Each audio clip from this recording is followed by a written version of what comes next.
Meu nome é Amanda Mitchell. Tenho 28 anos e, até recentemente, administrava um negócio de marketing online de sucesso. Durante 6 anos, sustentei financeiramente toda a minha família, paguei a hipoteca, as contas, tudo. Então, no mês passado, um incêndio destruiu meu apartamento e meu escritório. Perdi tudo. Quando apareci na porta dos meus pais com nada além de uma mochila com pertences recuperados, minha própria mãe riu na minha cara e disse: "Isto não é um abrigo." Naquela noite, tomei uma decisão que mudou tudo. Antes de contar o que aconteceu depois que cortei cada centavo, diga-me de onde você está assistindo e inscreva-se se quiser mais histórias sobre como estabelecer limites com familiares tóxicos. Cresci em Rochester, Nova York, em uma casa onde dinheiro sempre foi um problema. Não porque não o tivéssemos, mas porque meus pais não conseguiam lidar com ele. Meu pai, Gary, agora com 52 anos, nunca teve um emprego por mais de 18 meses. Ele era contratado em algum lugar, começava bem, depois ou pedia demissão por alguma ofensa percebida ou era demitido por faltar muitos dias. O que ele nunca sentia falta, porém, era do seu jogo semanal de pôquer com os amigos, que geralmente terminava com ele voltando para casa xingando a má sorte. Minha mãe, Karen, de 50 anos, compensava sua infelicidade fazendo compras. Ela tinha 12 cartões de crédito quando eu estava no ensino médio, a maioria deles estourados. Seu armário estava lotado de roupas ainda com etiqueta, enquanto ela reclamava que não tínhamos dinheiro para comprar meu material escolar. "Amanda, você não entende as responsabilidades de um adulto", ela dizia sempre que eu questionava seus gastos. Aos 16 anos, eu trabalhava depois da escola no supermercado local, mantendo uma média de 4,0. Eu entendia de responsabilidade melhor do que eles jamais entenderam. Meu irmão mais novo, Jason, agora com 26 anos, seguiu os passos do nosso pai. Ele abandonou a faculdade comunitária depois de um semestre porque empreendedores não precisam de diploma. Seus empreendimentos empresariais incluíram um negócio de jardinagem que ele abandonou depois que percebeu que exigia acordar cedo, um programa de distribuição de bebidas energéticas, que na verdade era um MMN que lhe custou $3.000, e um food truck que nunca passou da fase de planejamento, embora tenha me custado $22.000. Minha irmã Stephanie, de 24 anos, era protegida da minha mãe. Bonita e socialmente talentosa, aprendeu cedo que chorar para o papai geralmente resultava em conseguir tudo o que queria, apesar dos nossos recursos limitados. Quando ela não conseguia o que queria, o tratamento do silêncio seguia, às vezes por semanas. À medida que crescemos, suas exigências aumentaram de brinquedos a roupas de grife e um casamento luxuoso que quase me levou à falência. Eu era a anomalia na nossa família, a responsável. Trabalhava todos os verões e depois das aulas durante o ano. Candidatei-me a todas as bolsas de estudo que consegui encontrar e consegui frequentar a universidade estadual com empréstimos mínimos. Formei-me em administração de empresas e trabalhei em 3 empregos: barista pela manhã, assistente de alunos durante o dia e garçonete nos fins de semana. No verão após a formatura, consegui um emprego em marketing em uma agência local. Trabalhei lá por 2 anos, vivendo frugalmente e economizando cada centavo enquanto meus colegas compravam carros novos e tiravam férias exóticas. À noite e nos fins de semana, construí minha própria base de clientes, criando sites e gerenciando mídias sociais para pequenas empresas. Aos 24 anos, eu tinha clientes suficientes para largar meu emprego e abrir minha própria empresa de marketing. Em 6 meses, eu ganhava mais do que meus pais juntos. Foi aí que os pedidos começaram. Começaram de forma bastante inocente. Mamãe precisou de ajuda com a conta de luz um mês porque papai tinha sido demitido novamente. Aí o carro do papai quebrou e eles não tinham dinheiro para consertar. Eu ajudei porque é isso que a família faz, certo? No primeiro ano do meu negócio, provavelmente dei a eles cerca de $8.000 no total. Não é uma quantia pequena, mas administrável com a minha renda crescente. Eu me senti bem por poder ajudar minha família. No segundo ano, tudo mudou. Meu pai perdeu o emprego de novo e eles atrasaram o pagamento da hipoteca. Minha mãe me ligou chorando, dizendo que eles poderiam perder a casa onde eu cresci. Já tentamos de tudo, Amanda. Você é a nossa única esperança. Assumi a prestação mensal de $1.700 da hipoteca, dizendo a mim mesma que era temporária. No terceiro ano, o temporário se tornou permanente. Agora eu pagava a hipoteca, as contas de luz e o seguro do carro deles. Quando Jason me procurou com a ideia do food truck, eu não consegui recusar. Ele parecia tão apaixonado, tão convencido de que aquela seria sua grande chance. O investimento de $22.000 desapareceu em 4 meses, sem nada para mostrar, exceto um caminhão semi-embrulhado que ficou na garagem dos nossos pais até que o venderam para sucata. No 4º ano, aconteceu o casamento da Stephanie. Ela tinha ficado noiva de um cara legal que trabalhava com vendas, mas não tinha condições financeiras para o casamento dos sonhos que ela planejava desde a infância. Quando minha mãe ligou perguntando se eu poderia contribuir, pedi um orçamento. O valor de $13.500 me fez engasgar com o café. É mais do que razoável para um casamento modesto hoje em dia, insistiu minha mãe.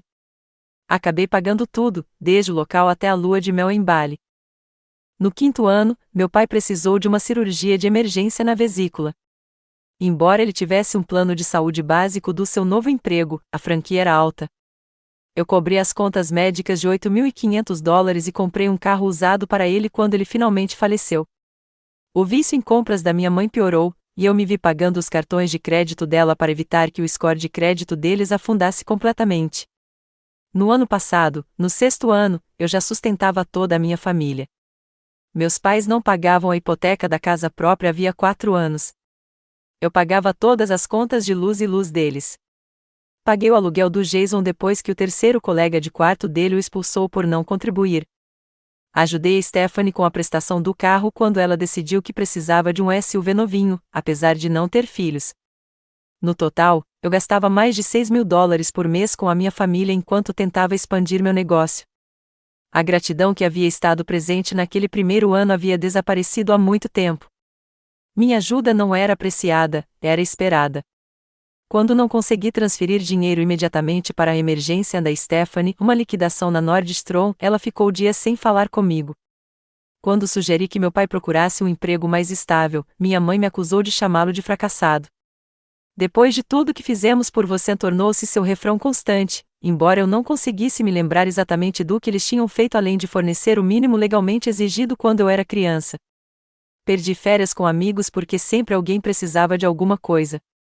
Adiei a compra da minha própria casa porque meu dinheiro estava preso na vida de todos. Trabalhei 60 horas por semana para manter a renda necessária para sustentar 5 adultos. No fundo, eu sabia que isso não era certo. Mas toda vez que eu pensava em cortar gastos, a culpa me dominava. Família cuida da família, dizia minha mãe. E eu acreditava nela, mesmo que o cuidado parecesse fluir apenas em uma direção. O alarme de fumaça me acordou às 2h17 da manhã de uma terça-feira de abril. A princípio, pensei que fosse o alarme do meu telefone com defeito, mas o som estridente era urgente demais, insistente demais. Quando abri a porta do meu quarto, uma fumaça preta e espessa imediatamente me obrigou a cair de joelhos. Meu apartamento ficava no 3º andar de uma casa vitoriana reformada. Eu o escolhi especificamente porque a espaçosa sala da frente era um escritório perfeito. Eu adorava aquele prédio antigo com seus trabalhos em madeira e janelas salientes. Agora, essas mesmas características vintage o estavam transformando em um barril de pólvora. Arrastei-me até o banheiro, molhei uma toalha na água e cobri o rosto. Com os olhos marejados, pude ver chamas alaranjadas tremeluzindo sob a porta que dava para o corredor. O fogo não tinha começado no meu apartamento.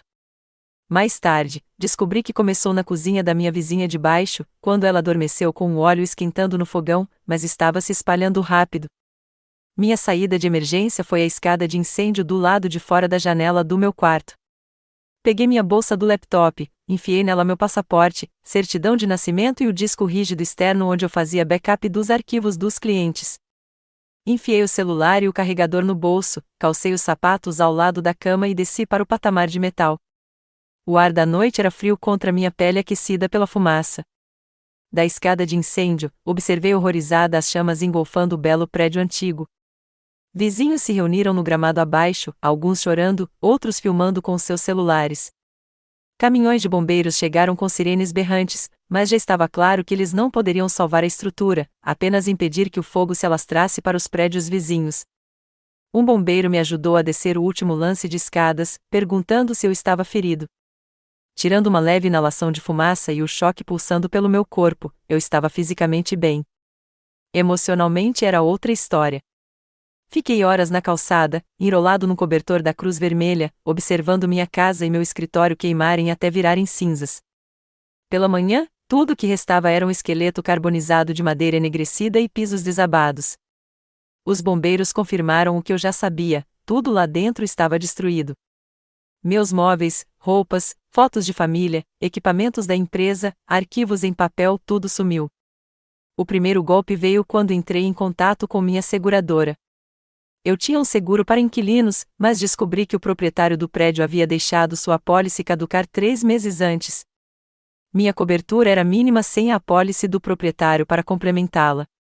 O perito de sinistros estimou que levaria semanas, possivelmente meses, para processar até mesmo o pagamento limitado que eu poderia receber. Nas 3 primeiras noites, fiquei em um hotel que custava $179 por noite, uma despesa que eu não conseguiria sustentar por muito tempo. Meu negócio funcionava principalmente em casa e, sem meus equipamentos e arquivos, eu não conseguia trabalhar. Embora a maioria das informações dos meus clientes estivesse armazenada online, meu computador, minha câmera profissional, meu equipamento de iluminação e outras ferramentas estavam perdidos.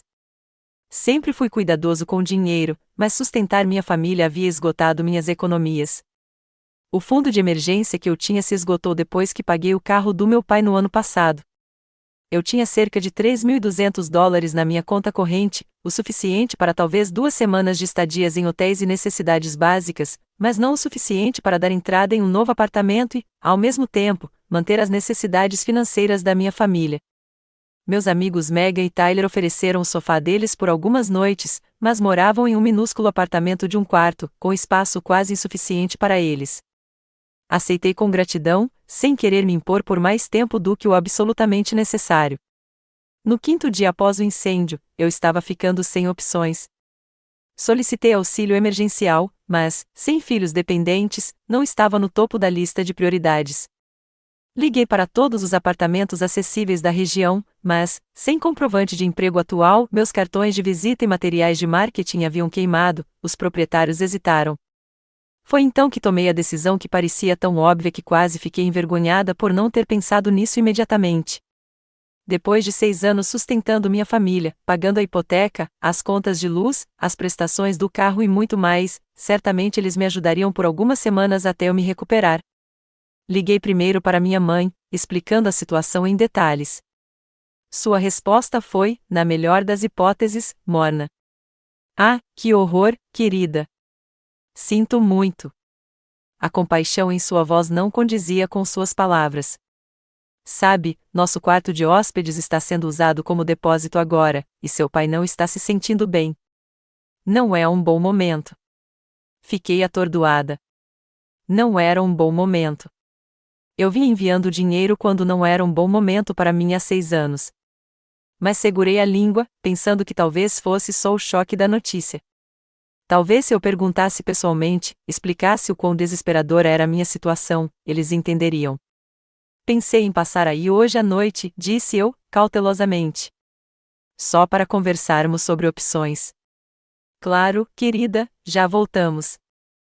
Peguei emprestado o carro da Mega e dirigi os 30 minutos até a casa dos meus pais no subúrbio, a casa cuja hipoteca eu vinha pagando havia 4 anos. A noite de primavera estava agradável, com a luz do sol do fim do dia aquecendo o painel.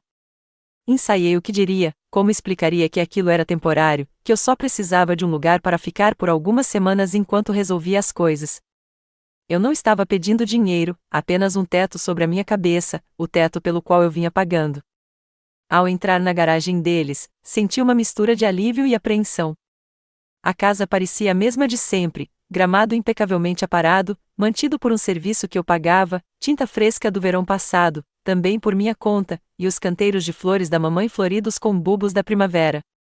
Os 2 carros dos meus pais estavam estacionados na garagem, o Ford de 2 anos do papai, comprado com meu dinheiro, e o SUV da mamãe, com prestações mensais cortesia minha.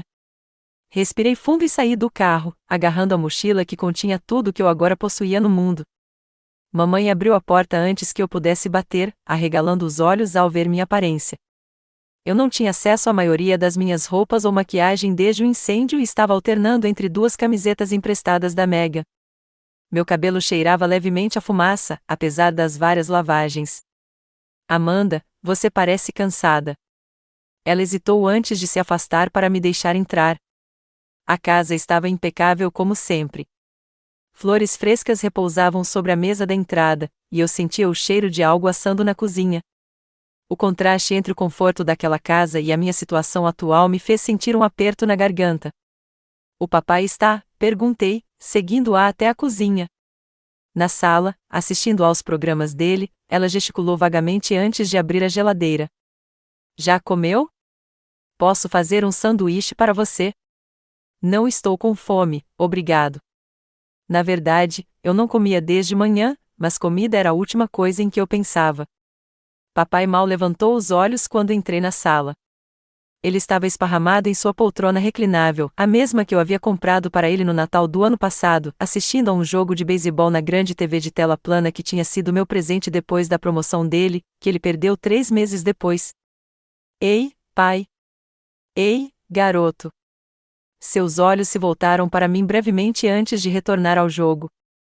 Ouvi falar do incêndio. Que pena! Que pena! Como se eu tivesse perdido uma aposta casual, não tudo que eu tinha. Sentei no sofá e esperei minha mãe se juntar a nós. Quando ela veio, trazendo uma taça de vinho para si, mas nada para mim, comecei meu discurso cuidadosamente preparado. Como você sabe, perdi tudo no incêndio. Meu seguro está me dando problemas, e vai demorar um pouco até que eu possa me recuperar. Respirei fundo. Eu esperava poder ficar aqui por algumas semanas enquanto resolvo as coisas. Só até eu encontrar um novo apartamento e trocar meu equipamento de trabalho. O silêncio que se seguiu pareceu se estender por minutos, embora provavelmente tenham sido apenas alguns segundos. Mamãe tomou um gole de vinho, sua expressão mudando de preocupação fingida para irritação óbvia.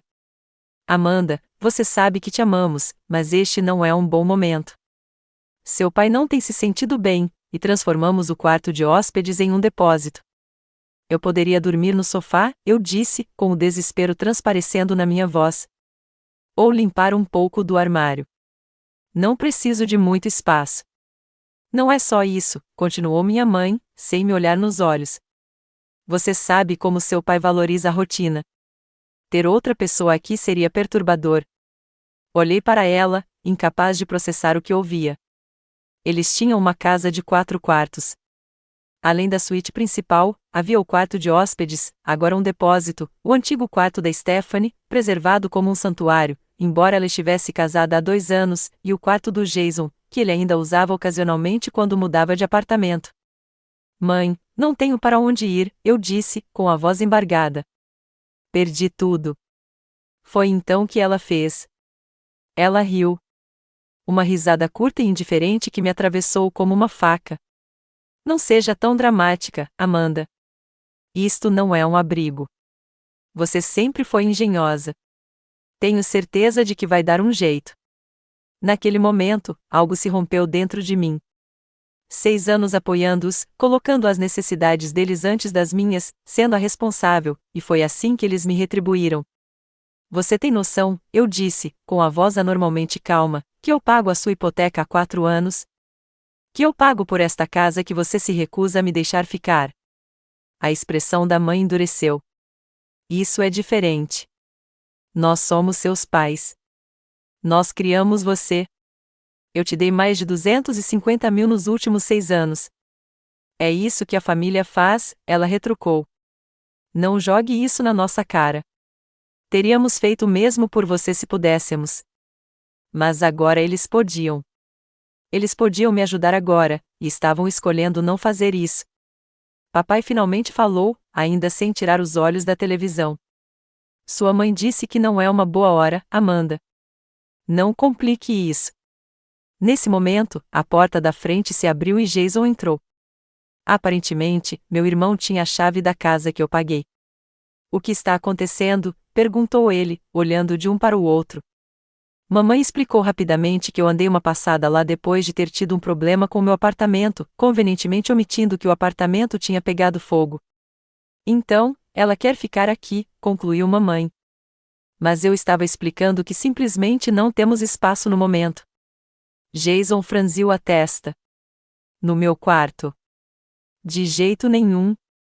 Já preparei todo o meu equipamento de jogo e vou organizar um torneio neste fim de semana. Você nem mora aqui, não consegui evitar gritar. Eu fico aqui o tempo todo, ele retrucou. Ainda é o meu quarto. Levantei-me, tremendo de raiva e descrença. Paguei tudo para esta família durante 6 anos. Tudo. A hipoteca desta casa, as contas, o serviço de jardinagem, as prestações do carro, o aluguel do Jason quando ele foi despejado, o casamento da Stephanie, as contas médicas do papai. Eu estava chorando agora, com lágrimas escorrendo pelo meu rosto. Perdi tudo naquele incêndio. Tudo. E você nem me oferece um sofá para dormir. Mamãe também se levantou, com o rosto vermelho de raiva ou vergonha, eu não sabia dizer. Chega, Amanda. Se você só nos ajudou para poder jogar isso na nossa cara depois, talvez devesse parar. Talvez eu devesse, sussurrei. Como se fosse um sinal, o telefone da minha mãe tocou. Ela olhou para ele e atendeu. Oi, Stephanie. Sim, ela está aqui. Uma pausa. Na verdade, acho que ela está de saída. Eu ouvi a voz da minha irmã do outro lado da linha, fazendo perguntas. Minha mãe me entregou o telefone. Ela quer falar com você. Com as mãos trêmulas, peguei o telefone. Alô? Amanda, a mamãe me mandou uma mensagem sobre o incêndio. Sinto muito. A voz da Stephanie transmitia uma compaixão mais genuína do que qualquer um dos nossos pais havia demonstrado. Por um breve momento, senti uma onda de esperança. Obrigada, Steph. Tem sido difícil. Eu estava perguntando à mamãe e ao papai se eu poderia ficar aqui um pouco enquanto resolvo as coisas. Ah! Seu tom mudou imediatamente. Bem, eu ofereceria a nossa casa, mas você sabe como é pequena. E a mãe do Ryan vem nos visitar na semana que vem. Uma pausa. Eu poderia te emprestar algumas roupas, no entanto. Talvez mandar um vale-presente para levar para casa. O último fio de esperança se rompeu.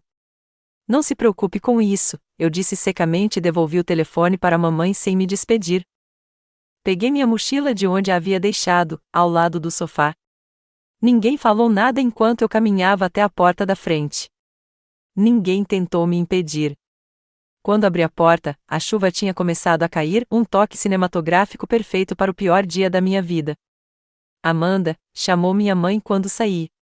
Virei-me, pensando que talvez ela tivesse mudado de ideia. Em vez disso, ela disse, você ainda vai pagar a hipoteca no dia 1º? Temos a conta do IPTU chegando. Não respondi. Não conseguia. Simplesmente me virei e fui até o carro emprestado, a chuva encharcando minha camiseta fina. No carro, sentei-me com o motor desligado, olhando para casa através do para-brisa manchado de chuva. 6 anos de apoio, sacrificando meus próprios sonhos para mantê-los confortáveis, e eles não puderam me oferecer um sofá por algumas noites. O peso daquela rejeição me oprimia até que eu mal conseguia respirar. Coloquei a cabeça no volante e chorei. Soluços profundos e dolorosos que vinham de algum lugar primitivo dentro de mim. Naquele momento, estacionada em frente à casa que eu estava pagando, percebi uma verdade devastadora. Para minha família, eu não era uma filha nem uma irmã. Eu era um caixa eletrônico, e caixas eletrônicos não precisam de abrigo. Passei aquela noite no carro da Mega, estacionado atrás de um Walmart 24 horas. Eu não conseguia encarar a ideia de voltar ao apartamento dela e explicar o que tinha acontecido. A humilhação era muito crua, muito recente. Reclinei o banco do motorista o máximo que pude e tentei dormir, mas minha mente continuava repetindo o riso da minha mãe, a indiferença do meu pai, o egoísmo dos meus irmãos. À medida que a noite avançava, as lembranças me inundavam. O Natal em que trabalhei para terminar um projeto importante para um cliente, transferindo dinheiro para meus pais bem a tempo de eles comprarem presentes do Papai Noel para Jason e Stephanie. As férias nas Bermudas que cancelei porque meu pai precisava de tratamento odontológico não coberto pelo plano de saúde. Os inúmeros fins de semana que passei ajudando minha mãe com projetos domésticos enquanto meus amigos postavam fotos de suas aventuras nas redes sociais. Por volta das 3 horas da manhã, abri o aplicativo de notas no meu celular e comecei a fazer contas. Prestações da hipoteca por 4 anos, $81.600. Contas de serviços públicos por 6 anos, aproximadamente $18.000. Prestações do carro de ambos os pais ao longo de 3 anos, $32.400. Empreendimentos comerciais fracassados de Jason, $38.000. Casamento de Stephanie e emergências subsequentes, $47.000. Contas médicas diversas, pagamentos de cartão de crédito, prêmios de seguro e despesas diversas, aproximadamente $63.000. O total me encarava na tela do meu celular, $280.000. Mais de $250.000 perdido. Não investido no meu futuro. Não economizado para uma casa própria. Não usado para expandir meu negócio para o próximo nível, simplesmente perdido, jogado no poço sem fundo das necessidades e desejos da minha família. E o que eu recebi em troca? Nem mesmo um sofá para dormir quando eu não tinha nada.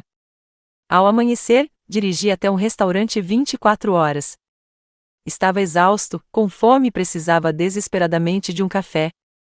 O lugar estava quase vazio, apenas alguns caminhoneiros no balcão e um casal de idosos em uma mesa de canto. Deslizei para uma mesa perto da janela e pedi café e panquecas a uma garçonete cujo crachá dizia Rebeca. Quando ela trouxe minha comida, parou, observando meu rosto. Noite difícil? Eu devia estar com uma aparência horrível, suja, com os olhos vermelhos, ainda usando as mesmas roupas. Meu apartamento pegou fogo ontem, eu disse, me surpreendendo com a sinceridade. Perdi tudo. Ah, querida, sinto muito. A compaixão dela parecia genuína, ao contrário da atuação da minha mãe. Você tem algum lugar para ficar? Balancei a cabeça, com as lágrimas ameaçando cair novamente. Convidei minha família, mas eles disseram que não depois de tudo que fiz por eles. Rebeca sentou-se na mesa à minha frente. Família pode ser a pior coisa às vezes. Meu irmão fez o mesmo comigo anos atrás. Eu mandava dinheiro para ele há anos. Aí, quando precisei de ajuda, de repente ele estava ocupado demais. Ela deu um tapinha na minha mão. Mas sabe de uma coisa? Foi a melhor coisa que já me aconteceu. Me fez perceber que eu precisava me colocar em primeiro lugar, pelo menos uma vez. Ela me concedeu alguns minutos de gentileza antes que outros clientes precisassem de sua atenção. Não foi muito, mas aquela pequena interação com o estranho que demonstrou mais compaixão do que minha própria família foi o empurrão final que eu precisava. Paguei a conta, deixando para Rebeca uma gorjeta maior do que eu realmente podia pagar, e dirigi até o motel de estadia prolongada mais próximo. Não era chique, mas era limpo e seguro. Usei meu cartão de crédito quase estourado para reservar um quarto por 2 semanas. Isso consumiria a maior parte do meu crédito disponível, mas me daria uma base de operações para planejar meus próximos passos. No pequeno quarto de motel com suas obras de arte genéricas e colcha de poliéster, abri meu laptop e criei uma planilha. Em uma coluna, listei todos os meus vínculos financeiros com a família, hipoteca dos meus pais, pagamento automático da minha conta no primeiro dia, contas de luz e luz dos meus pais, pagamento automático em várias datas, prestação do carro do meu pai, pagamento automático no dia 15, parcelas mínimas do cartão de crédito da minha mãe, pagamento automático no dia 22, aluguel do Jason, transferência direta no dia 1 e seguro do carro da Stephanie, pagamento automático no dia 10. Na coluna seguinte, listei as etapas para cortar cada conexão, ligar para a empresa de hipoteca para interromper o pagamento automático, cancelar os pagamentos automáticos de serviços públicos, entrar em contato com a empresa de financiamento de veículos para remover meu nome, cancelar os pagamentos automáticos para cartões de crédito, interromper todas as transferências bancárias, documentar tudo para proteção legal. O plano estava tomando forma, mas eu precisava entender minhas obrigações legais. Uma pesquisa rápida mostrou que, como eu não era fiador da hipoteca, apenas pagador, não tinha responsabilidade legal de continuar. O mesmo se aplicava às contas de serviços públicos e ao aluguel do Jason. Para contas em que eu era pagador autorizado, mas não o titular principal, eu podia simplesmente remover minhas informações de pagamento. Eu estava exausto e energizado. O peso das expectativas da minha família vinha me esmagando há anos. Mas agora, ironicamente, não ter nada significava que eu não tinha mais nada a perder. rascunhei um e-mail para minha família.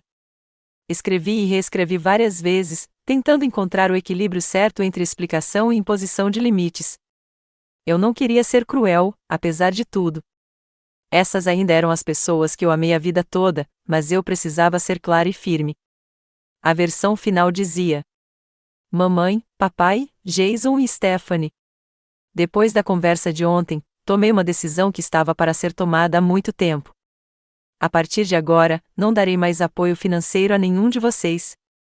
Nos últimos 6 anos, dei mais de $280 mil a esta família. Paguei por tudo, desde a hipoteca até as contas de serviços públicos, as prestações do carro, os negócios falidos de Jason e o casamento de Stephanie. Sacrifiquei minha própria segurança financeira e meu futuro para manter todos vocês confortáveis. Ontem, quando fui até vocês depois de ter perdido tudo em um incêndio, vocês não puderam me oferecer nem mesmo abrigo temporário na casa pela qual eu estava pagando. Isso me mostrou com perfeita clareza qual é a minha posição nesta família. Já entrei em contato com a empresa de hipotecas, as empresas de serviços públicos e outros serviços para remover minhas informações de pagamento. Documentei todos os pagamentos anteriores para meus registros. Não se trata de vingança. Trata-se de finalmente reconhecer que este relacionamento tem sido totalmente unilateral. Preciso me colocar em primeiro lugar agora, algo que eu deveria ter feito anos atrás. Por favor, não entrem em contato comigo pedindo dinheiro. Minha decisão é final. Amanda. Não o enviei imediatamente. Apesar da minha determinação, foi um passo enorme. Fechei meu laptop e deitei-me na cama do motel, física e emocionalmente esgotada. Pela primeira vez desde o incêndio, caí num sono profundo e sem sonhos. Quando acordei, horas depois, o quarto estava escuro, exceto pelo brilho do meu celular, que mostrava várias chamadas perdidas da minha mãe. Não ouvia as mensagens de voz nem lia as mensagens. Em vez disso, reabri meu laptop, reli meu e-mail e, antes que pudesse me arrepender, cliquei em enviar. Então, bloqueei todos os números deles no meu celular. Uma sensação estranha me invadiu. Não satisfação ou vingança, mas alívio. Alívio puro e avassalador. Eu não tinha nada, mas de alguma forma me sentia mais leve do que me sentia há anos. Acordei na manhã seguinte com a mente lúcida e uma sensação de propósito que não sentia há anos. O peso que me oprimia, a preocupação constante com as finanças da minha família, o peso de trabalhar horas intermináveis para sustentar 5 adultos, havia desaparecido.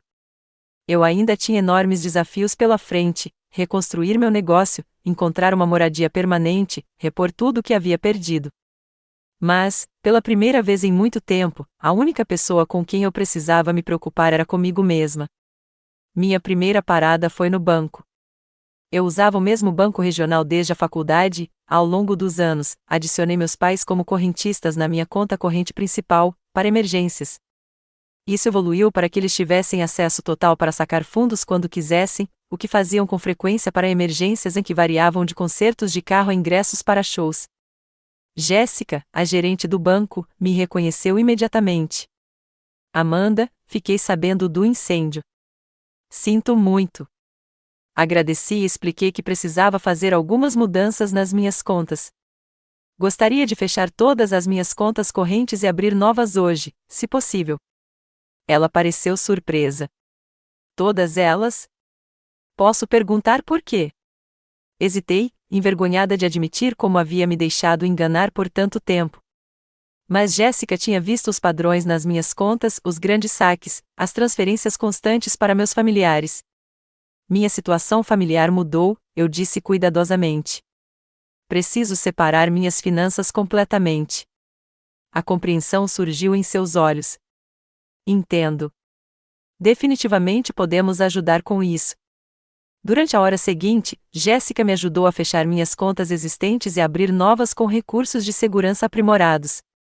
Ela garantiu que meus depósitos diretos de clientes fossem transferidos para as novas contas e me ajudou a solicitar novos cartões de débito e crédito. Há mais alguma coisa que possamos fazer para ajudar? Perguntou ela enquanto terminávamos a papelada. Na verdade, sim. Você pode imprimir extratos mostrando todas as transferências que fiz para essas contas nos últimos 6 anos? Mostrei ela a lista com os números das contas dos meus familiares. preciso da documentação de tudo que paguei. Jéssica assentiu. Para fins legais, só por precaução, respondi. Minha próxima parada foi na empresa de hipotecas. Eu vinha fazendo os pagamentos da casa dos meus pais por meio de débitos automáticos da minha conta. O representante de atendimento ao cliente inicialmente pareceu confuso com a minha solicitação. Você quer remover o débito automático, mas não é o titular da hipoteca? Isso mesmo. Eu estava fazendo pagamentos em nome dos meus pais, mas não farei mais isso. Entendo. Eles estão cientes dessa mudança? Estarão, eu disse firmemente. Não sou responsável pela hipoteca deles. Tenho ajudado voluntariamente, e essa ajuda está acabando. Após verificar minha identidade como fonte de pagamento, eles processaram minha solicitação. Solicitei e recebi um extrato mostrando todos os pagamentos feitos da minha conta nos últimos 4 anos, totalizando $81.600. Ao longo do dia, trabalhei metodicamente na minha lista.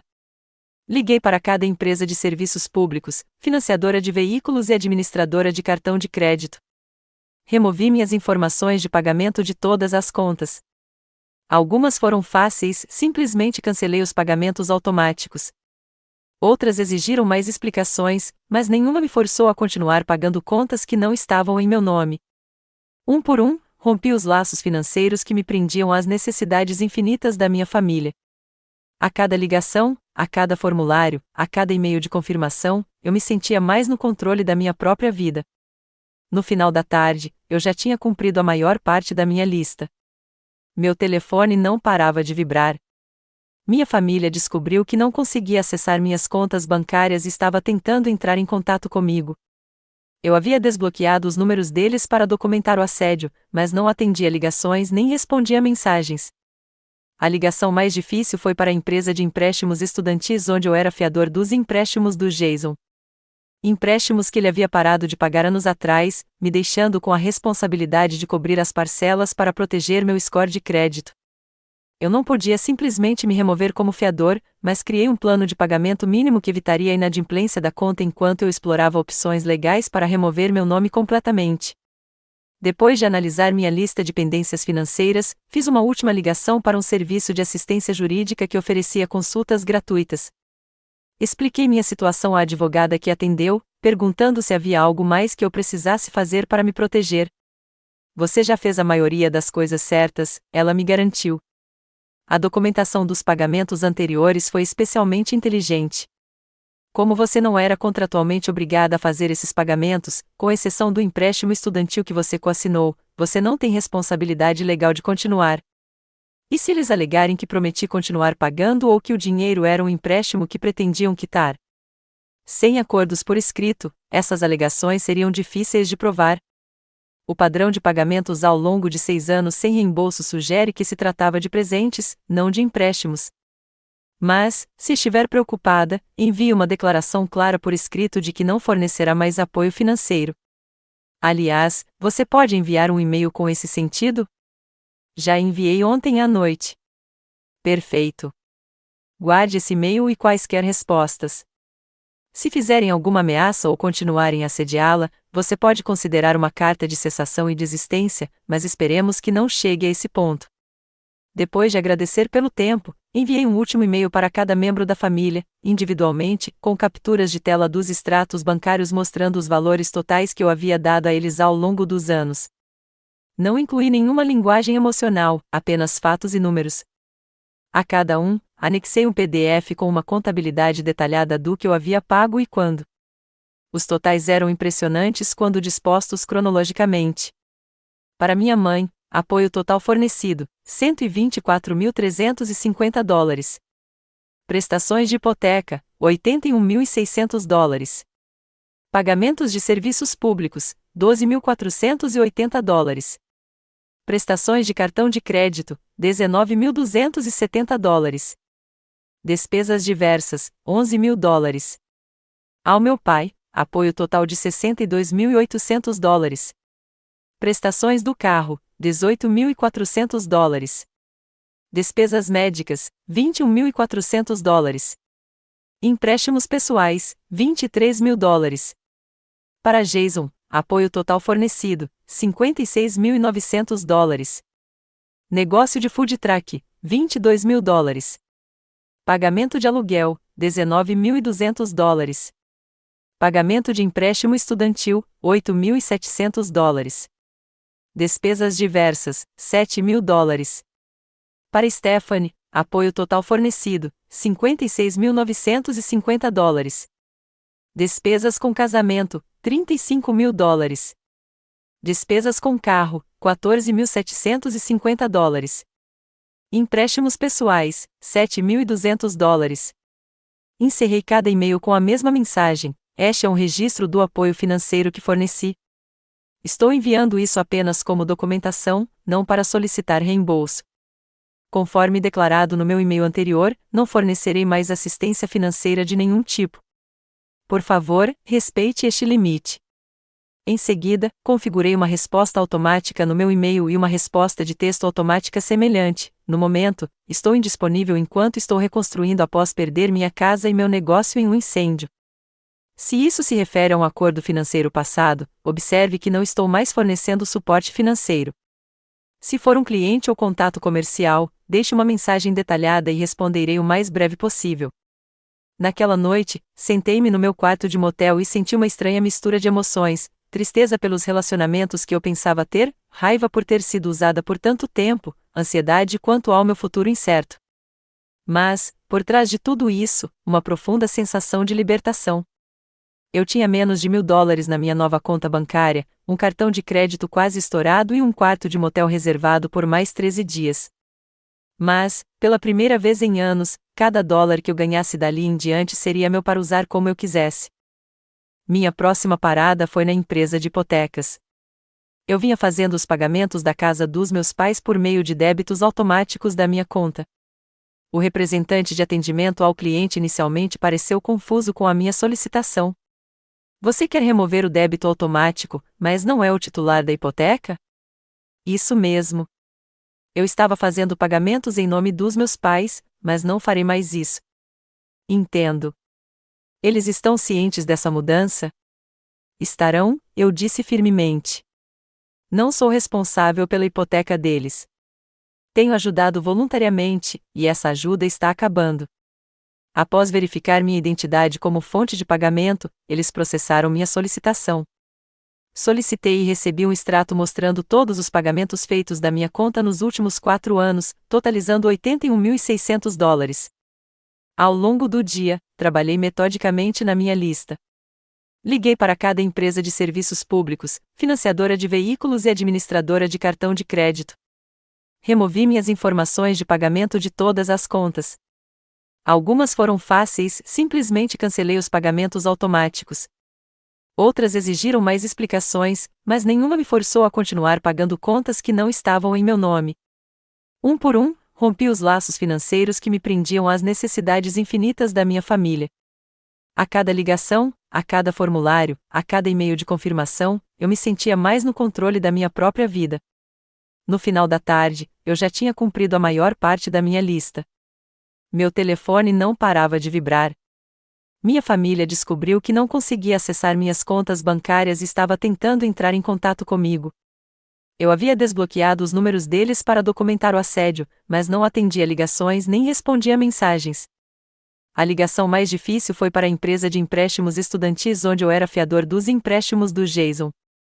Empréstimos que ele havia parado de pagar anos atrás, me deixando com a responsabilidade de cobrir as parcelas para proteger meu score de crédito. Eu não podia simplesmente me remover como fiador, mas criei um plano de pagamento mínimo que evitaria a inadimplência da conta enquanto eu explorava opções legais para remover meu nome completamente. Depois de analisar minha lista de pendências financeiras, fiz uma última ligação para um serviço de assistência jurídica que oferecia consultas gratuitas. Expliquei minha situação à advogada que atendeu, perguntando se havia algo mais que eu precisasse fazer para me proteger. Você já fez a maioria das coisas certas, ela me garantiu. A documentação dos pagamentos anteriores foi especialmente inteligente. Como você não era contratualmente obrigada a fazer esses pagamentos, com exceção do empréstimo estudantil que você coassinou, você não tem responsabilidade legal de continuar. E se eles alegarem que prometi continuar pagando ou que o dinheiro era um empréstimo que pretendiam quitar? Sem acordos por escrito, essas alegações seriam difíceis de provar. O padrão de pagamentos ao longo de 6 anos sem reembolso sugere que se tratava de presentes, não de empréstimos. Mas, se estiver preocupada, envie uma declaração clara por escrito de que não fornecerá mais apoio financeiro. Aliás, você pode enviar um e-mail com esse sentido? Já enviei ontem à noite. Perfeito. Guarde esse e-mail e quaisquer respostas. Se fizerem alguma ameaça ou continuarem a assediá-la, você pode considerar uma carta de cessação e desistência, mas esperemos que não chegue a esse ponto. Depois de agradecer pelo tempo, enviei um último e-mail para cada membro da família, individualmente, com capturas de tela dos extratos bancários mostrando os valores totais que eu havia dado a eles ao longo dos anos. Não incluí nenhuma linguagem emocional, apenas fatos e números. A cada um, anexei um PDF com uma contabilidade detalhada do que eu havia pago e quando. Os totais eram impressionantes quando dispostos cronologicamente. Para minha mãe, apoio total fornecido, $124.350. Prestações de hipoteca, $81.600. Pagamentos de serviços públicos, $12.480. Prestações de cartão de crédito, $19.270. Despesas diversas, $11.000. Ao meu pai, apoio total de $62.800. Prestações do carro, $18.400. Despesas médicas, $21.400. Empréstimos pessoais, $23.000. Para Jason, apoio total fornecido, $56.900. Negócio de food truck, $22.000. Pagamento de aluguel, $19.200. Pagamento de empréstimo estudantil, $8.700. Despesas diversas, $7.000. Para Stephanie, apoio total fornecido, $56.950. Despesas com casamento, $35.000. Despesas com carro, $14.750. Empréstimos pessoais, $7.200. Encerrei cada e-mail com a mesma mensagem: este é um registro do apoio financeiro que forneci. Estou enviando isso apenas como documentação, não para solicitar reembolso. Conforme declarado no meu e-mail anterior, não fornecerei mais assistência financeira de nenhum tipo. Por favor, respeite este limite. Em seguida, configurei uma resposta automática no meu e-mail e uma resposta de texto automática semelhante. No momento, estou indisponível enquanto estou reconstruindo após perder minha casa e meu negócio em um incêndio. Se isso se refere a um acordo financeiro passado, observe que não estou mais fornecendo suporte financeiro. Se for um cliente ou contato comercial, deixe uma mensagem detalhada e responderei o mais breve possível. Naquela noite, sentei-me no meu quarto de motel e senti uma estranha mistura de emoções: tristeza pelos relacionamentos que eu pensava ter, raiva por ter sido usada por tanto tempo, ansiedade quanto ao meu futuro incerto. Mas, por trás de tudo isso, uma profunda sensação de libertação. Eu tinha menos de $1.000 na minha nova conta bancária, um cartão de crédito quase estourado e um quarto de motel reservado por mais 13 dias. Mas, pela primeira vez em anos, cada dólar que eu ganhasse dali em diante seria meu para usar como eu quisesse. Pedi uma pizza, tomei um banho demorado e dormi melhor do que nunca desde antes do incêndio. O nó constante de estresse que vivia entre minhas escápulas há anos finalmente começou a se soltar. Quando acordei na manhã seguinte, eu tinha 52 chamadas perdidas. 23 eram da minha mãe. Os registros de tempo mostravam que ela tinha começado a ligar às 7h13 e continuado a cada 15 ou 20 minutos até a meia-noite. Suas primeiras mensagens de voz eram raivosas: Amanda, o que você pensa que está fazendo? Me ligue de volta imediatamente. Não acredito que você fechou as contas sem nos avisar. Temos contas a pagar. Ao meio-dia, seu tom havia mudado para uma indignação confusa: não entendo por que você está fazendo isso. Depois de tudo que fizemos por você, seu pai está muito chateado. É assim mesmo que você quer tratar sua família? As mensagens da noite tornaram-se chorosas e manipuladoras: por favor, Amanda, precisamos de você.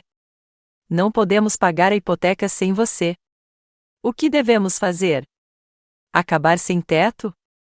É isso que você quer? Meu pai ligou 8 vezes, mas deixou apenas 2 mensagens de voz.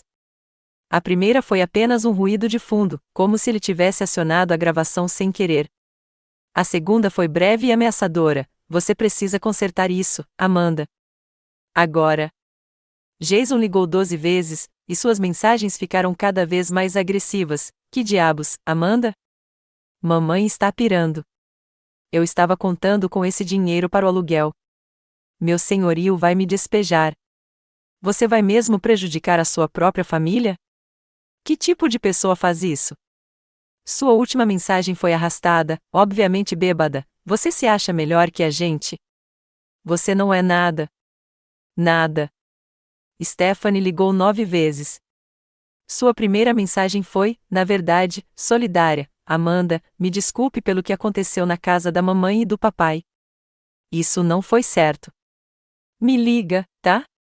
Mas, como eu não respondi, suas mensagens subsequentes rapidamente mudaram de assunto. Eu sei que você está chateada, mas cortar o contato com todo mundo é extremo. Precisamos conversar sobre isso. A prestação do meu carro vence na semana que vem. Vou me atrasar se você não ajudar. Tudo bem, que seja assim. Eu sempre soube que você tinha ciúmes de mim. As mensagens de texto seguiam um padrão semelhante. Mãe, a empresa de financiamento imobiliário ligou. O pagamento não foi efetuado. Conserte isso agora. Pai, sua mãe está em prantos. Espero que você esteja feliz. Jason, preciso de $800 para o aluguel até amanhã ou serei despejado. Stephanie, meu score de crédito vai acabar se você não pagar o carro.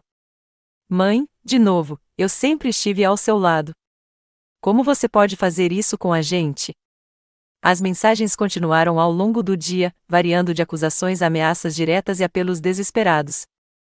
Li todas, mas não respondi a nenhuma. Cada mensagem só confirmou o que eu já sabia: eles não se importavam comigo, apenas com o que eu podia lhes proporcionar. À tarde, o tom das mensagens começou a mudar. A realidade estava se impondo. Mãe, talvez a gente consiga dar um jeito. Você pode pagar só a hipoteca e a gente cuida do resto. Pai, sua mãe disse que eu deveria me desculpar. Então, sinto muito que você não tenha se sentido bem-vinda. Jason, olha, eu estava bêbado ontem à noite. Não falei sério, mas, falando sério, preciso de ajuda com o aluguel. Stephanie, conversei com a mamãe. Ela errou em não deixar você ficar. Você pode ficar com o Ryan e comigo se ainda precisar. Tarde demais. A preocupação repentina deles com o meu bem-estar era claramente egoísta. Eles não estavam preocupados comigo, estavam preocupados com a possibilidade de suas vidas confortáveis ruírem sem o meu apoio financeiro. Enquanto isso, eu tinha meus próprios problemas para resolver. Precisava reconstruir meu negócio do zero. A maioria dos meus clientes tinha sido compreensiva com o incêndio, mas eu precisava voltar ao trabalho o mais rápido possível. Usei parte do dinheiro restante para comprar um laptop básico, nada de especial, apenas o suficiente para lidar com software de design e videochamadas. A biblioteca pública se tornou meu escritório. Eu passava horas lá todos os dias, entrando em contato com os clientes, explicando minha situação e garantindo que ainda poderia atender às suas necessidades, apesar dos meus contratempos pessoais. Alguns foram compreensivos e pacientes, outros precisavam de trabalho imediato e não podiam esperar. Perdi 3 clientes naquela primeira semana, mas consegui manter os demais. Durante uma das minhas sessões na biblioteca, conheci Diana, dona de uma gráfica local. Ela me ouviu em uma ligação com um cliente explicando que eu estava trabalhando na biblioteca depois de perder meu escritório em casa em um incêndio. Não consegui evitar ouvir, disse ela quando encerrei a ligação. Tenho um pequeno escritório nos fundos da minha loja que não estou usando. Tem internet e uma mesa. Você pode usá-lo até se recuperar. Fiquei impressionada com a gentileza de uma completa desconhecida. Eu não poderia me impor assim. De qualquer forma, está vazio, ela insistiu, e eu gostaria de uma ajuda com o meu site quando você tiver um tempo. Talvez possamos negociar. Naquele mesmo dia, por intermédio de Diana, conheci Raquel, uma proprietária de vários imóveis na região. Quando ela ouviu minha história, a história real, não a versão editada que eu contava para a maioria das pessoas. Ela me ofereceu um pequeno apartamento de um quarto com aluguel abaixo do mercado. Precisa de pintura e alguns pequenos reparos, explicou. Se você estiver disposto a fazer o trabalho você mesmo, eu descontarei $200 do aluguel mensal e isento o depósito de segurança. O apartamento era minúsculo e antiquado, com papel de parede desbotado e carpete gasto, mas estava limpo e estruturalmente sólido. No dia em que assinei o contrato, Diana apareceu com pizza e um presente de inauguração, uma escrivaninha de segunda mão que ela tinha guardada. Para o seu novo escritório em casa, disse ela com um sorriso. Lentamente, comecei a reconstruir.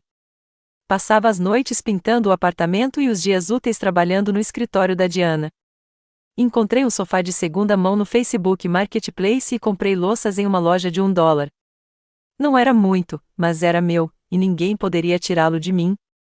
Com o passar das semanas, as ligações e mensagens da minha família diminuíram gradualmente. Eles perceberam que eu não mudaria de ideia. Mamãe ainda ligava a cada poucos dias, mas suas mensagens se tornaram resignadas, em vez de exigentes. Tivemos que fazer um empréstimo para pagar a hipoteca, relatou ela, claramente esperando que eu me sentisse culpada. Seu pai teve que arrumar um segundo emprego na loja de ferragens. Na idade dele. O Jason foi despejado. Ele está dormindo no nosso sofá agora. Ouvi as mensagens, mas continuei sem responder. Cada atualização só confirmava que eles sempre foram capazes de resolver os próprios problemas. Só não queriam. Cerca de um mês depois de cortar a luz, eu estava trabalhando na gráfica quando Diana apareceu. Tem alguém aqui perguntando por você. Uma mulher diz que é sua mãe. Meu coração disparou. Eu não quero vê-la. Diana sentiu, entendendo imediatamente. Vou dizer a ela que você não está. Não, eu disse, me levantando. Eu mesma vou dizer a ela. Minha mãe estava parada perto do balcão, parecendo deslocada com suas roupas caras e o cabelo impecavelmente arrumado. Quando me viu, sua expressão se iluminou. Amanda, finalmente, você tem sido impossível de alcançar. Mantive a voz calma e profissional, atenta aos clientes na loja. Eu fui clara sobre meus limites, mãe. Não quero falar. Não seja ridícula. Somos uma família. Precisamos discutir essa situação. Ela baixou a voz. Seu pai e eu estamos com dificuldades. O banco está ameaçando executar a hipoteca. Sinto muito. Você deveria conversar com um consultor financeiro. Os olhos dela se estreitaram. É só isso que você tem a dizer? Depois de tudo que fizemos por você? O que exatamente você fez por mim, mãe? Quando perdi tudo e precisei de um lugar para ficar, você riu na minha cara.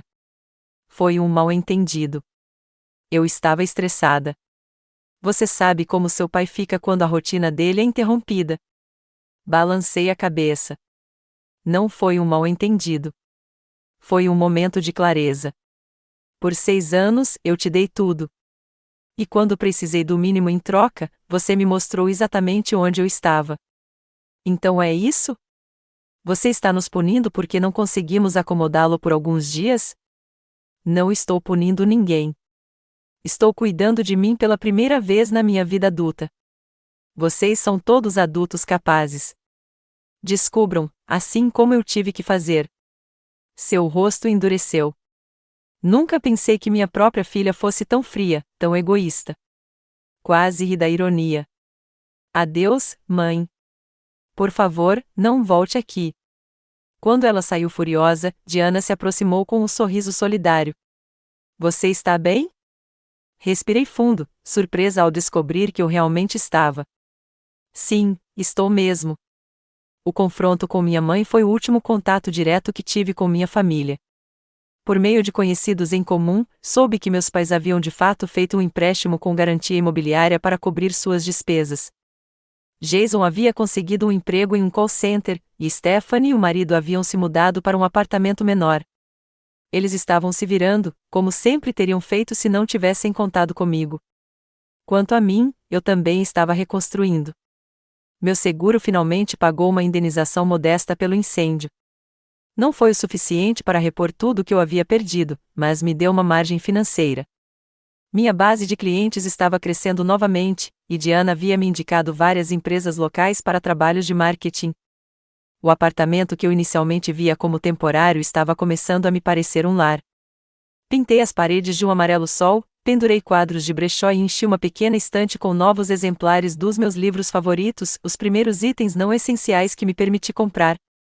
Pela primeira vez em anos, eu estava vivendo dentro das minhas possibilidades e economizando para o meu futuro. Nada de carros de luxo para o meu pai. Nada de roupas de grife para minha irmã. Nada de precisar socorrer os planos malucos do meu irmão. Só eu, cuidando de mim. 6 meses após o incêndio que destruiu minha antiga vida, percebi que não a queria de volta de qualquer maneira. O fogo havia queimado mais do que meus pertences. Ele havia incinerado a dinâmica doentia que me sufocava há anos.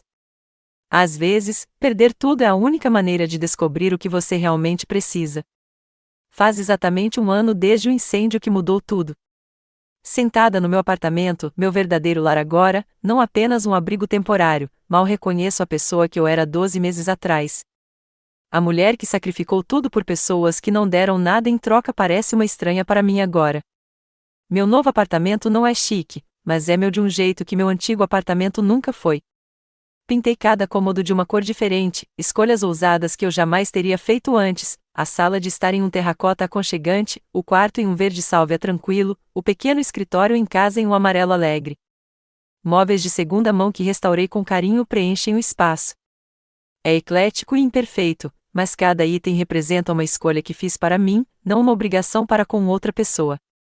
Após o incêndio, a oferta de Diana pelo espaço de escritório evoluiu para uma parceria comercial. Combinamos a gráfica dela com meus serviços de marketing digital para criar uma agência de marketing completa para empresas locais. Somos pequenos, mas estamos crescendo constantemente, com uma carteira de clientes que dobrou nos últimos 6 meses. O acordo com o seguro finalmente saiu, maior do que eu esperava inicialmente, graças a um perito diligente que lutou por uma indenização justa. Usei parte do dinheiro para comprar novos equipamentos para o negócio e investi o restante, minha primeira economia real para o futuro. As sessões semanais de terapia com a doutora Laura foram fundamentais no meu processo de cura. O que você vivenciou foi abuso financeiro, ela me disse durante a nossa primeira sessão, dando um nome à dinâmica em que eu estava presa há anos. Mas eles são minha família, protestei. Família não deveria se ajudar? O apoio familiar deve ser recíproco, explicou ela gentilmente. Quando flui consistentemente em apenas uma direção, isso é exploração, não família. Por meio da terapia, passei a entender as emoções complexas que me mantiveram presa a esse padrão doentio por tanto tempo, a culpa incutida desde a infância, a falsa responsabilidade que eu sentia pelo bem-estar da minha família, a maneira como eles manipulavam minha empatia e transformavam minha generosidade em obrigação.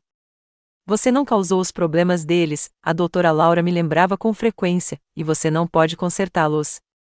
Eles são adultos responsáveis por suas próprias escolhas. Era uma verdade simples, mas que eu nunca havia compreendido completamente até então. Um dos desenvolvimentos mais surpreendentes na minha recuperação foi a formação de amizades genuínas. Diana e Raquel se tornaram não apenas sócias e proprietárias, mas verdadeiras amigas que não esperavam nada de mim além de respeito mútuo e companhia ocasional para jantares. Eu estava tão absorta com as necessidades da minha família por tanto tempo que tinha me esquecido de como eram relacionamentos equilibrados. Por meio de Diana, conheci outras pessoas na comunidade empresarial local, pessoas que valorizavam minhas habilidades e ideias, não apenas o que eu podia lhes oferecer. Entrei para um clube do livro na biblioteca e para um grupo de caminhadas de fim de semana. Aos poucos, construí um círculo de conexões baseado em interesses compartilhados e cuidado autêntico, em vez de obrigação e culpa. 6 meses depois de cortar laços com a minha família, chegou uma carta do meu pai. Era breve e escrita de forma estranha. Amanda, sei que nunca fui o pai que você merecia. Sua mãe e eu cometemos muitos erros. Nos aproveitamos da sua generosidade e falhamos quando você precisou de nós. Os últimos meses foram difíceis, mas necessários. Estamos aprendendo a nos sustentar novamente. Jason mantém o emprego há 4 meses, um novo recorde. Stephanie e Ryan se mudaram para uma casa menor e estão esperando um bebê para março. Não estou pedindo dinheiro nem perdão.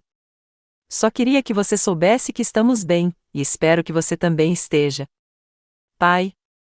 Li a carta várias vezes, procurando a manipulação escondida nas entrelinhas, mas não encontrei nenhuma. Não era um grande pedido de desculpas ou um pedido de reconciliação, apenas um simples reconhecimento da realidade e o que soou como uma preocupação genuína com o meu bem-estar. Decidi não responder, mas guardei a carta. Parecia o fechamento de um capítulo, não com raiva ou ressentimento, mas com a aceitação silenciosa de que alguns relacionamentos não podem e não devem ser salvos. No mês passado, em uma conferência regional de marketing, conheci Brian, dono de uma empresa de desenvolvimento web em uma cidade vizinha. Nos conectamos por causa de desafios de negócios em comum e por uma paixão mútua pelo rock alternativo dos anos 90. Depois de várias reuniões profissionais que gradualmente se tornaram menos sobre trabalho e mais sobre nos conhecermos, ele me convidou para jantar. No nosso terceiro encontro, contei tudo a ele, sobre o incêndio, minha família, os anos de abuso financeiro e minha decisão de cortar laços. Eu esperava julgamento, ou pelo menos desconforto, mas ele ouviu com genuína empatia. Meu colega de quarto da faculdade passou por algo parecido com os pais dele, compartilhou Brian. Ele levou anos para estabelecer limites. Eu vi como era difícil, mas também como era necessário. O que mais me impressionou foi o respeito do Brian pelas minhas decisões. Ele nunca sugeriu que eu me reconciliasse ou a perdoasse e esquecesse. Ele entendia que algumas pontes não foram feitas para serem reconstruídas. À medida que nosso relacionamento se desenvolveu, descobriu o que um apoio saudável realmente significa. Quando mencionei que queria expandir os serviços da nossa agência, o Brian se ofereceu para me apresentar a clientes em potencial, não assumindo ou financiando a expansão, mas criando conexões e compartilhando conhecimento. Quando sofri um pequeno acidente de carro, ele me levou a consultas e trouxe sopa, mas nunca me fez sentir em dívida. É uma parceria entre iguais, não uma corrente de mão única de sacrifício. A diferença é profunda. O aniversário de um ano do incêndio parecia o momento certo para a reflexão. Então, esta manhã, caminhei até um mirante panorâmico nos arredores da cidade. Sentado em uma pedra com o vale se estendendo abaixo de mim, pensei em tudo que havia perdido e ganhado no último ano. Perdi meu apartamento, meus pertences e meus relacionamentos familiares disfuncionais. Ganhei respeito próprio, amizades genuínas e uma compreensão mais clara do meu próprio valor. As perdas materiais foram difíceis, mas, em última análise, substituíveis. Os ganhos psicológicos foram inestimáveis. Ao longe, eu podia ver a cidade onde meus pais ainda moravam, na casa que eu havia pago. Não senti vontade de dirigir até lá, nem culpa ou obrigação. Aquele capítulo estava encerrado. Meu celular vibrou com uma mensagem do Brian: espero que a caminhada esteja te dando a perspectiva que você queria. Jantar mais tarde? Sorri e respondi que sim antes de guardar o celular e voltar minha atenção para a vista. O céu estava impossivelmente azul, o vale exuberante com a vegetação do verão. Tudo estava exatamente como deveria ser. Aprendi que família não se define por laços de sangue ou obrigações. Família é composta pelas pessoas que te apoiam quando você precisa, não porque esperam retribuição, mas porque te valorizam como pessoa. Por essa definição, construí uma família mais verdadeira no último ano do que nos 28 anos anteriores. O incêndio destruiu minha casa, mas iluminou uma verdade que eu precisava ver. Às vezes, perder tudo é como você encontra o que realmente importa. Você já teve que estabelecer limites difíceis com familiares que se aproveitaram da sua generosidade?